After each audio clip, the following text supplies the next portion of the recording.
a high of 76. Currently, 57. Your next news update is at 7. Chicago's Morning Answer continues next on AM 560, The Answer. Now, from the Signature Bank Studios. If you're looking for the latest news, insight into what it means, and the sharpest opinion, there's only one station in Chicago where you can turn, and it's this one. We're AM 560, The Answer.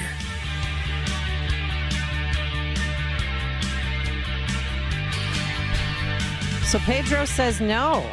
Good morning, Amy Jacobson here. John Anthony. Hi. And for Dan, who I believe is flying home right now. Oh. Can't wait to ask him about his trip to see if he actually relaxed on his trip.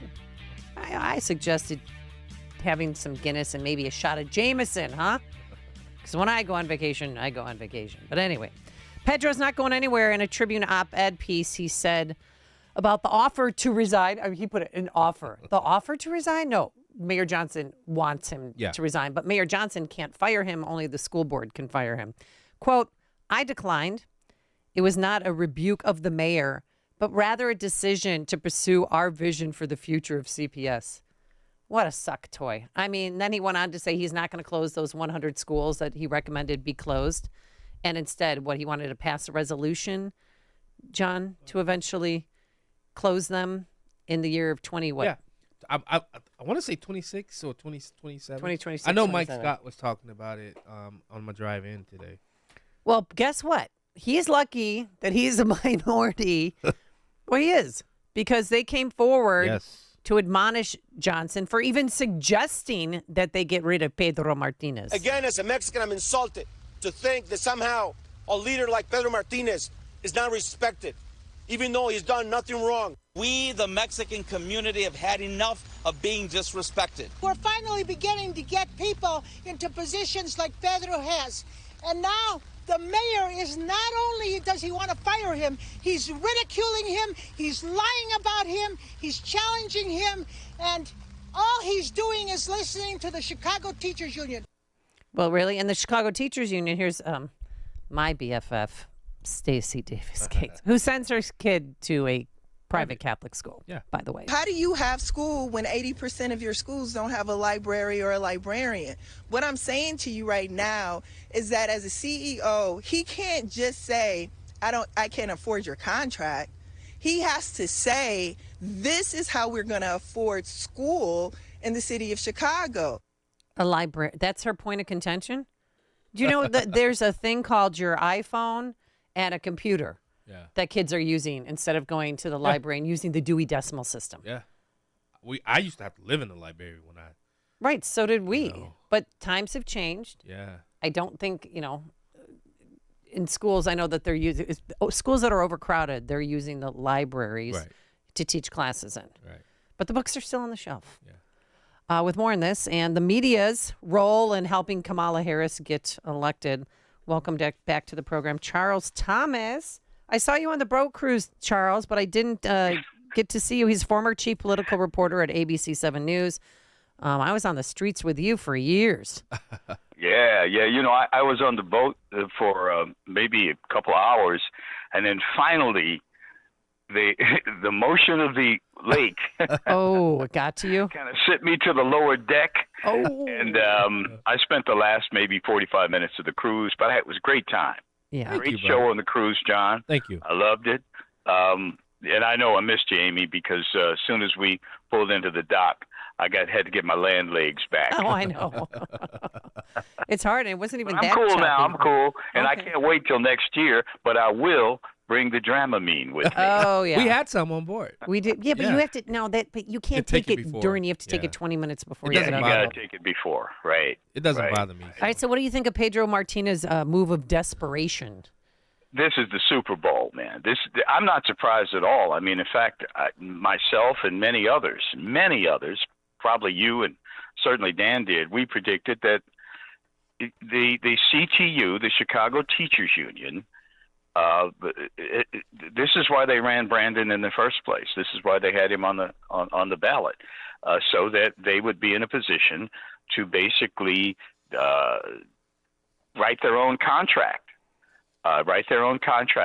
Because they're in negotiation right now, and Pedro Martinez is clearly in the way of them just basically taking everything, any spare dollar that the city might have, whether they're spending it on the streets or public works or maybe even ShotSpotter.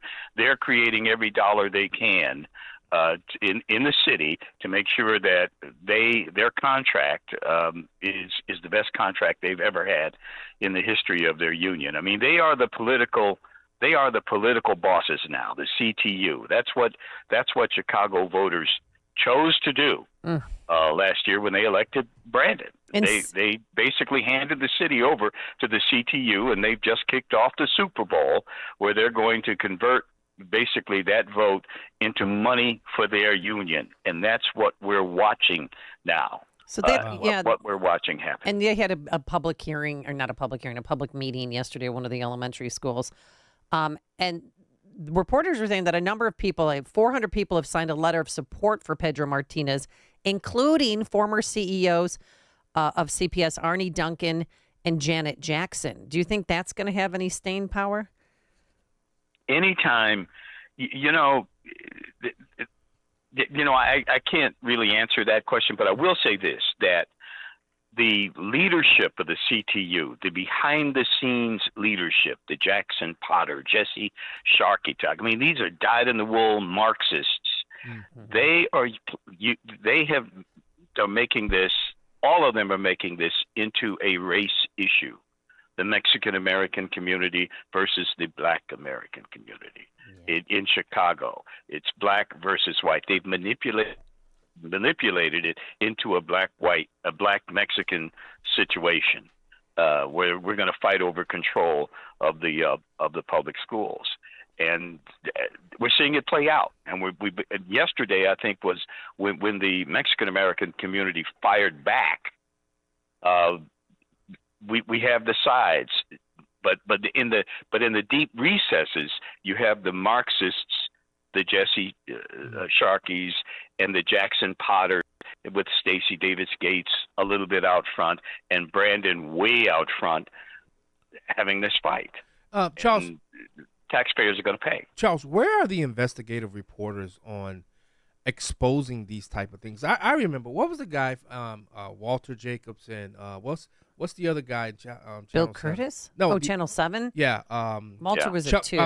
Chuck Gowdy. No, Chuck Gowdy. He's still there. But where are they on doing exposés about this thing? I mean, you miss Beckman or whatever her name was, Kim Beckman or whatever. Pam Beckman. You miss these type of people because they're not giving this to the Chicago residents, to the state people that live in Illinois, because I'm sure they'll find a lot of collusion between CTU, the mayor's office. I mean, he talks to Stacey Davis Gates 5 to 10 times a day. It's a problem. Well, they put him up because she wanted to run, but her favorability was at 1%. Wow. That's how likable she is. 1% in the city of Chicago. So they knew that was a guaranteed loss. Yeah. So they got Brandon. Yeah. They made him be a teacher where, remember, he didn't give any quizzes. He didn't give any homework assignments for 4 years. Yeah. And then they plotted him in Austin neighborhood so he could take, I think, oh God, what was his name? Boykin? Or Richard Boykin? His commissioner seat, because he was against the sugar tax. Yeah. So they wanted Brandon out. He won by like 120 votes, became a Cook County commissioner. And then when, boom, it became apparent for him. And during the time when he was Cook County commissioner, he also worked for the CTU and made 6 figures. Yeah. Being a community organizer and doing speaking engagements during COVID where he didn't even leave the house. He's a union employee, right? That's where he came from, and he basically is doing the bidding of his, I guess, technically former bosses, but they are still his political bosses, and they're at the union. We used to call them affectionately, the people that ran the city of Chicago, the Green Team. They were the Irish politicians, mostly from the South Side. That's now they're out of, they're going to jail, and they're done. And now the Democrat Party in Chicago is being run by the CTU. Yeah. It's just plain and simple. They won, and now they're trying to grab the spoils of victory, and they see the money is at CPS that they can get their hands on quickly, and that's what they're going for. It's But right the there money in that front they're of everybody. asking for, the $50 billion and 3 cents or whatever, what do they want? I mean, yeah, librarians and school libraries that are pretty much shut down or being used They or want repurposed. workers. They want union members, more union members, to pay more dues, who will pay more dues, who will make them even more powerful. But they've run up against a roadblock, and the roadblock, I hate to say it because he's not one of my favorites, happens to be J.B. Pritzker, who's got more money than the union or anybody in this picture, so he can tell them to go take a hike whenever he wants to. And they're trying to appeal to him to get more money from the state. He's saying no, because that would be a political liability for him elsewhere in the state of Illinois, the suburbs and everywhere else. So he won't surrender any state money, and he doesn't have to, because he doesn't depend on them for money. But every other politician, the CTU is greasing them to give them what they want. I mean, people have just got to understand how the Democrat Party operates and how the money flows through it. And the money now is flowing. A lot of the money is either coming from either J.B. Pritzker or from the CTU, and that's where you're having a confrontation right now. Wow. Charles, what do you think about? I don't know if you've been following the news. Our very own Janet Jackson came out against Kamala basically and said, "Well, she ain't black," and then one of her staffers was fired. Her publicist came out and apologized, and then Janet doubled down and said, "No, I didn't apologize. I stand by what I said." She fired that publicist. She fired him. Yeah, right, fired him. And you know, I don't know if you saw Candace Owens' piece. That's what I said today. Last couple of days. Yeah, you saw that where Kamala, in her autobiography or whatever it is, I haven't read it, but she's posing with a woman. She's saying she's posing with her paternal grandmother, who is clearly a black woman. Yeah. But Candace exposes that Kamala's paternal grandmother died 4 years before Kamala was born. So who is this woman in the book that she's posing with? This black woman with whom she's posing. Clearly, it's not a grandmother. She's a habitual liar. Well, Judge Joe Brown, who can't stand Kamala, knows Kamala's father, and said he put down on his birth certificate that he's Hindu and Irish. Wow. He was born in Jamaica, but his parents aren't Jamaican. Right. Because they came over. And if you've ever been to Jamaica, you know there's a very strong Indian presence. Yep. And as well as British presence in Jamaica. So it's clearly plausible that he's not a black Jamaican or a Jamaican from the Afro-Jamaican. I don't know what they call them down there. But, there are questions about it. And then the fact that she's actually claimed being an Indian American in the past. So, I mean, there are questions about it. I don't know. But Charles, I haven't done it at 23 But does that offend you guys? I mean, you guys are black. Does that offend you? Yeah, absolutely. Well, it's not just that, but where's the media? Where's this? Because if this was Trump saying I was black, they'd be all over this guy. I mean, if there's proof, and I've said this on my show many times, if there's proof that she's lying about being black, of somebody of African descent, and they're not going after it, this is a misjustice this is a misjustice. Well, Brandon Johnson, when she was here for the DNC, he called her a black woman of Asian descent. Yeah. That was what he went with. And I thought, wait. I remember stopping and wait, what did he just describe her as? Right. And that's what he did over and over again. It's all ridiculous. The whole conversation is ridiculous when we should be talking about policy. Correct. And the fact that this woman will not answer questions regarding her policies. She will change her policy. She will announce a new policy on a particular issue, but she won't explain the change. Right. How did she go from education and no more deportation, which she was chanting, but now she wants to build a wall? Okay, Kamala, what happened? How did you see the light? Right. What went on? She doesn't explain any of that. And anybody who would vote for someone like that. They have my sympathy. Yeah, and she's plagiarizing Trump's agenda as well. Well, today she's going to deliver a speech on the economy in Georgia. Trump did that yesterday in Savannah. She's going to be in another town. And I bet she's going to say no tax on overtime. Because she's copying everything else, Trump's been doing. She might as well just put on a MAGA hat, But she won't explain how she came to that realization that it's going to happen. But one other thing, guys, I just got to say this before I get off the phone. Mm-hmm. We have, at some point, and this might be the October surprise, by the way, this administration has to explain how it has thoroughly screwed up our foreign policy. Yes. It's got to explain that, because they are putting not only this country at risk, but the entire planet at risk. Mm-hmm. Playing this game of chicken with Vladimir Putin and the total chaos that's underway right now in the Middle East. That the Biden administration owns all of this. Trump gave us peace and prosperity. These people have given us war and economic uncertainty and inflation. This could be where the October surprise is, because they're having this huge meeting in Russia, the BRICS countries, Brazil, Russia, India, China, and South Africa. They lead the BRICS coalition. They're having the meeting October 22nd and through the 24th, I believe. And what comes out of this could be some devastating news about that could affect our economy, because we're talking about 80% of the world now lining up against the United States and the Western European countries. And they're developing their own currency. They're developing their own currency, and that could devalue our currency, which could cause an economic problem.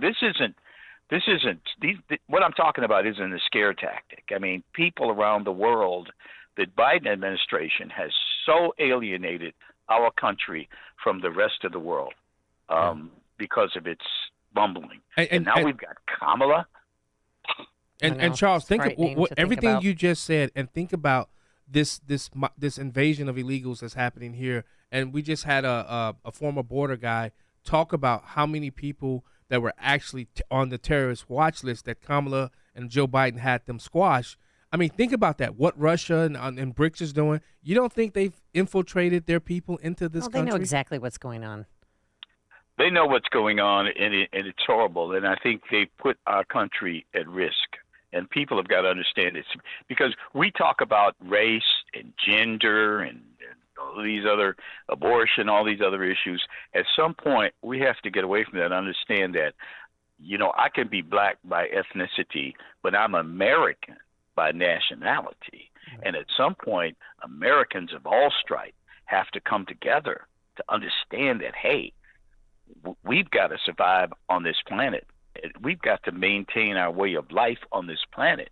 And right now, there seems not to be any understanding of that, of who we are as a country, as opposed not to all these different little groups that we have. Always excellent. Charles Thomas, you can follow him at C. Thomas Drum, D-U-R-N, C. Thomas Drum on Twitter or on X, and he's the former chief political reporter for ABC 7 News. Always a pleasure to have you on, Charles. Thank you so much. Amy, you're doing a great job. You and Dan are an island in a sea of confusion, an island of common sense in a sea of media chaos. Thank you. And you're a treasure, brother. Yes, you're the best. All right, and he joined us on our turnkey.pro answer line. Listen to Dan and Amy on your smartphone. Download the AM 560 mobile app today at 560theanswer.com/mobile. Do the proposed tax and estate planning changes have you concerned about your future? The time to prepare is right now. Take advantage